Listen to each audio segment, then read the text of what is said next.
هنعمل مع بعض النهاردة أم علي بطريقة سهلة وبسيطة جدا. طعمها حلو جدا، إن شاء الله تعجبكم. هنجيب عجينة الملفيه من أي فرن أو مخبز. بنجيبه بنعمله كده بنكسره. طبعا عايزة أقول لكم إن عجينة الملفيه هي أحلى وأجمل من إننا نعمل أم علي بطريقة تانية أو مختلفة. طبعا هنضيف لها المكسرات اللي احنا عايزينها. طبعا أنا ضفت جوز هند، وطبعا اكون مجهزه لتر من الحليب. احط عليه السكر بتاعه اللي احنا نحبه براحتنا خالص.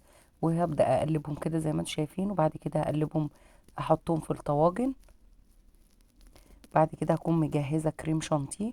طبعا هضيفه على الوش. طبعا لو في قشطه ممكن نضيف، بس انا فضلت ان انا احط كريم شانتيه زي ما انتم شايفين كده.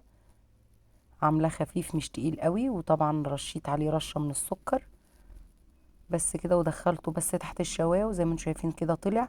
بألف هنا وشفا، ان شاء الله يعجب.